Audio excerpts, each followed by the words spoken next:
Elections in Nigeria have been characterized by some form of electoral violence. Cases of political thuggery and intimidation to ballot box snatching, clashes and killings were the norm until recently, when other means of coercion are now being used to influence the people's choice. Now, still fresh in our memory is the 2011 post-election violence in Kano, where many people were killed after results of the presidential election was released. Now, for many citizens, this year's elections will not be a sit-and-watch event. Many Nigerians view participation in this election as essential to hold the government accountable, and politicians are seeking to hold power by all means. As such, there are concerns people would go to any length to ensure that things go their way. But how do we ensure the integrity of the electoral process? And what steps should Nigerians take to reduce the risks of possible bloodshed? Yeah. That's a big question we'll try to ask this morning. And we have joining us Oladinde Ario, a security practitioner and consultant with us here in the studio. Good morning. Good morning. Good morning. Exactly. Happy New Year. Yeah. The year is still new. You guys it's 10 days into. You just ferried me from my holiday. Good to have you. It's good to have you here. Talk to Nigerians all the way up the other. Much.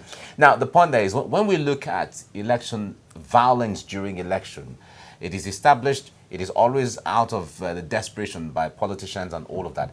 But if you check the trends from 1999 until now, would you say that from what you have seen, would you say that we're getting more aware and things are getting better, or it is it's still the same, or it's getting worse? I would rather take it a little bit back. Okay. I wasn't a kid anymore. In 1982-83, I was already almost out of the university then. So I can tell you that it's been on.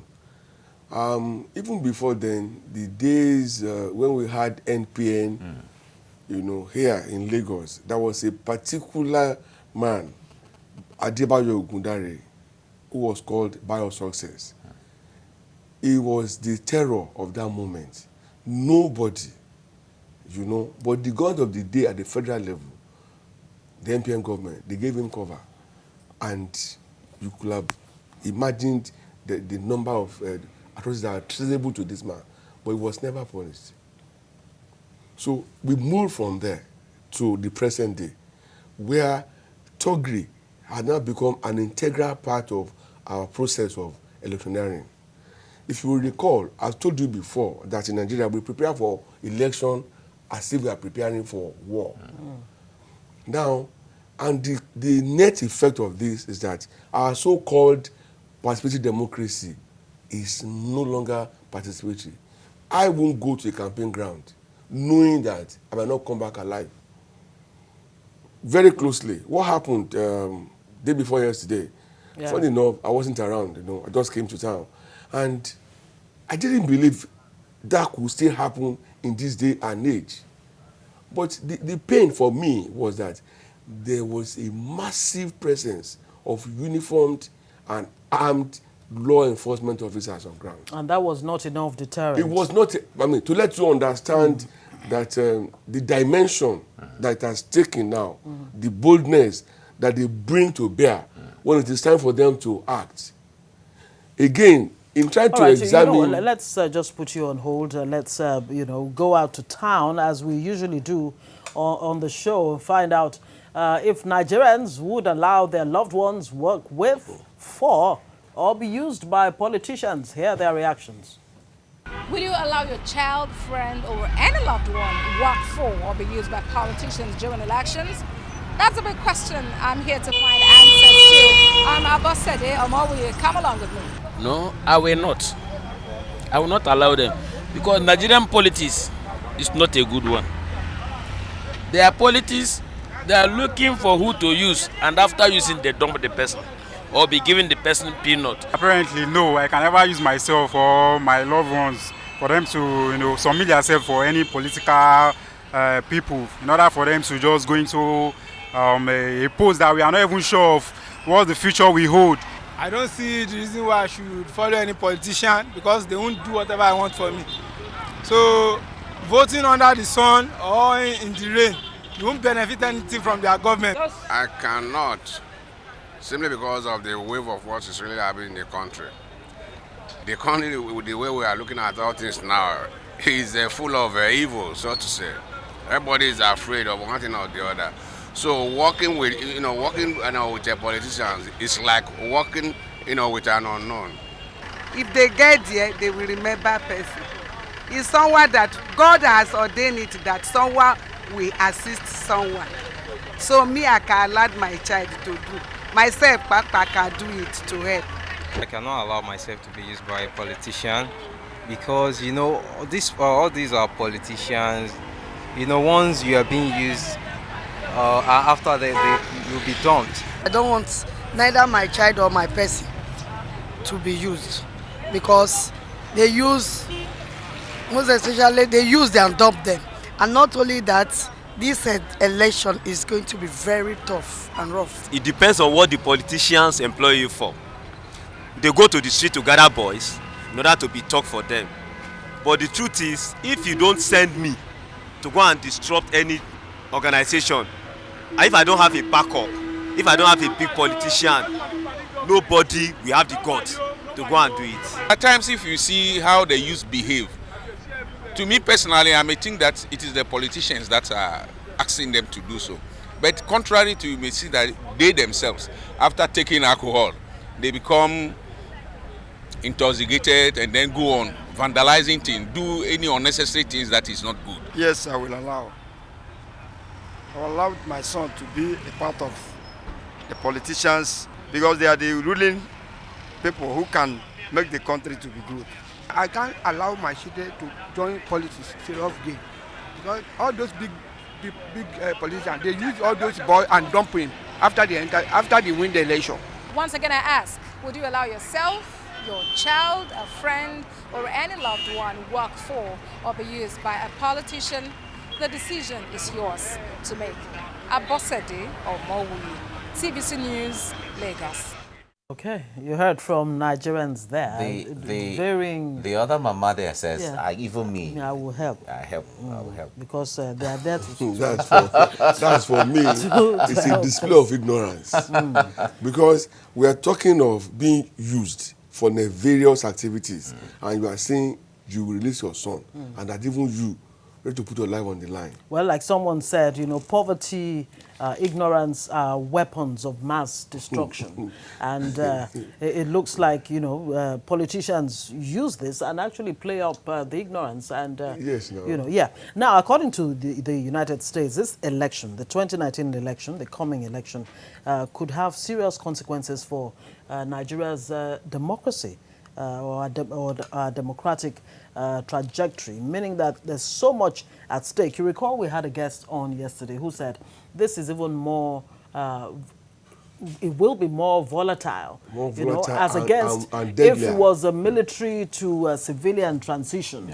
Where the enemy was very, very clear. But in this, the common enemy. But in this case, it is by all means do or die. Yes. But how reassuring is it for you when the president says this election is not a do or die affair for him? Is that where we need to start from? And again, borrowing from what the former president said, Goodluck Jonathan, no politician's ambition, political ambition, is worth the blood of anyone. Right. I was going to start from that, but now you took that from my mind. Yeah. Nigeria is not a 4x4 square meter country. It's about 1 million square meter, if my geography didn't fail me. The president can say anything as a spirit of a leader in that class, but how practicable, are all of these things that have been said by the leaders here and there. Apart from that, when I reviewed the events of the day before yesterday, it wasn't just Thuggery in action. There was the issue of rivalry between competing wings of the drivers' union, the NUTRW, okay? Because it didn't... You're referring to the event in Lagos? Yes, it didn't happen because there was a rival politician on ground. Everyone on the podium, everyone on the ground, they were members of the same political party. But NUTRW being part of the crowd, they had their issues which border on succession. We will not, I mean, I won't deny knowledge of all of that. And the political rally was a place it to carry out it was a ground for them to attempt to settle scores. And what are the issues? The man today, who is the treasurer of the union in Lagos, is intending to become the chairman. And the current chairman wants to move up to the federal and become chairman. He is today the national treasurer. But other wings within the state are saying it should be their turn. And if you had been following activities of the union lately, you would have seen serial deaths. Yes, about a year or so ago, one was killed. So this is not just Thuggery now. So how more complicated is it when you now have the police in Lagos actually having some kind of agreement with the road transport workers to ensure, free reign of logistics when it comes to the election? About a few days ago, the CP of Lagos, Imoimi, actually brought the NURTW together, to speak to them and say, look, we need your support as far as logistics, both vital and not too vital, materials during the elections are concerned. They are the ones that will be moving this around. Of course. Outside of that is the fact that there seems to be a collaboration somewhere whereby violence was being unleashed on people and uniform agents of security of the state were standing by.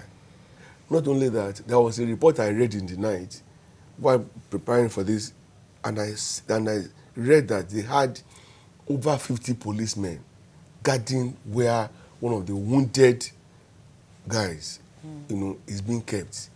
And you ask yourself, 50 policemen protecting, has it become something else? Okay. It's neither an elected leader or appointed leader. All right. Now, when we get into the nitty-gritty, one would say that nobody in his right senses, in his clear, like in the everyday parlance would say, your clear head, we use your clear head. Or clear eye. Or clear eye, whichever one, to get involved in Thuggery. Because you don't see a moving train and run into it. Yeah. So that brings us to the issue of the rule of drugs and all of those.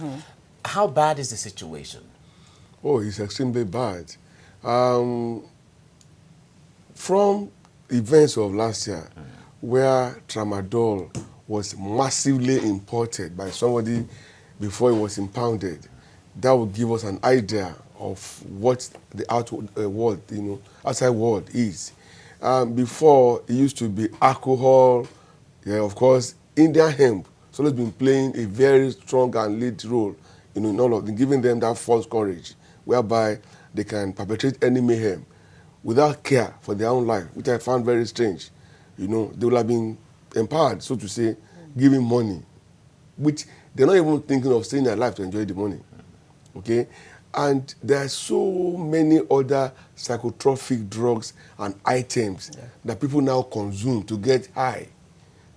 I mean, from glue, smoking glue. All kinds of. So let me not begin to amplify them now, so that people do not go back to them. So it's really, really bad. It's very bad.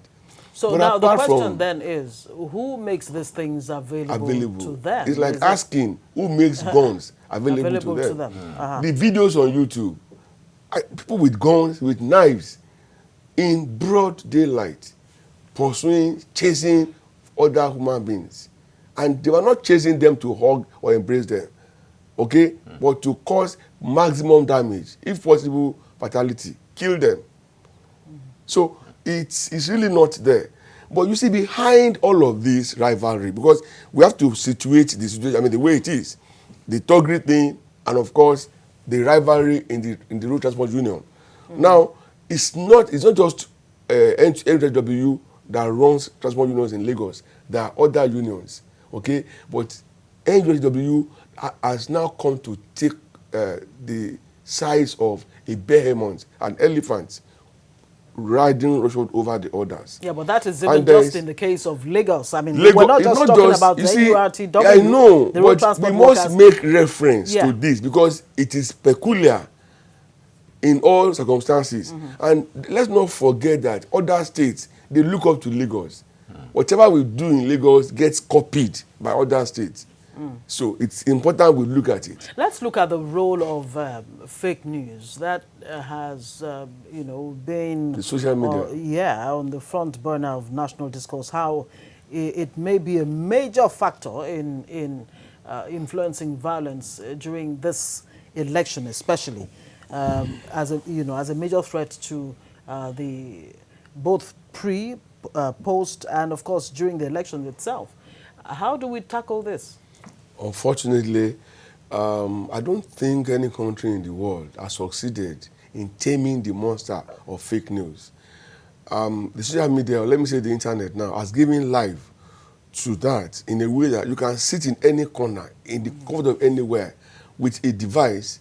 Once you have a link, you can type and post anything. And once you post, it gets seen by people all over the world. Naturally, it will generate reactions. Okay, so that one is a huge one. But we've had cases of people releasing such false information and they could be tracked and punished. I can only remember one situation where somebody was jailed, Audu Makuri, for maligning the governor of Kaduna State. I cannot think of others. Any other? Maybe if the law takes its course, that's stem. I mean, we can stem the tide. But for a lot of people do things, because the problem here with us is we obey the law in breach. Why? The chances of escaping punishment, they are very high. So that is important. But I was trying to draw our attention to the economy behind the road transport union. There's a report, an analysis on the internet that says that we all know that the Danfo, the Okada, Molue, they pay huge sums of money every day to the union. And they have their operatives on the road and bus stops. And I can tell you, the organization is very effective. That every day they collect about 942 million naira. Every day. And the analyst said it's a conservative figure, which comes to over 280 billion naira in a year. Now, there's no way any band of people will not fight to take hold on control of such purse. And of course, it's free money. You understand? So that is a factor. Again, there are thugs who are not part of drivers' union. The way they have maligned the union, it pains me. Yes, like in every profession, we always have the Judases and the Christ among them. Yes, indeed. Okay? So not all drivers are thugs, and not all thugs are drivers. Okay, so let's look at the bigger picture then, what does this really say about our democracy and our political process? Identity politics, where it's really more about who is the leader and not necessarily what the ideology is. And the politics of do or die, and all of that. How do we begin to move away from that? Because it looks like democracy could be truncated by this if it's not it's threatened. Because one of the basic business of the government is to provide security of lives and properties, But where for supporting a candidate against another, my life becomes threatened, or for expressing my preference, okay, I could be taken off or taken out. It makes it very unsafe. And on another level, it seems there is a grand plan to utilize Thuggery to checkmate the expression of people's preferences, whereby in a particular location, if they say, don't vote for party A, but party B, if you go contrary to it, you get hit for it. It's unfortunate. And the essence of democracy, I would say, is government of the people, for the people, by the people. But the people are now, it has been ostracized. The last election was a little bit better. We didn't have cases of massive cases of ballot box snatching because of the the violence that was brought in. The card reader? The card reader was brought in. But it's a new level now. We've had cases in Osun and Ekiti states that were very unpleasant. You remember we looked at all of that too. This national one, especially because the leading parties now, their rivalry is on a very high level. Okay. And they're taking it personal? Very personal. Yeah. Why? PPD was there for 16 years. APC got them kicked out. More desperation. Now they want to come back desperately. Yeah, more desperation from politicians. Yeah. We have to leave it here now. Olade Inde Ario, thank you so much for coming on the program. Thank you very much. Thank you.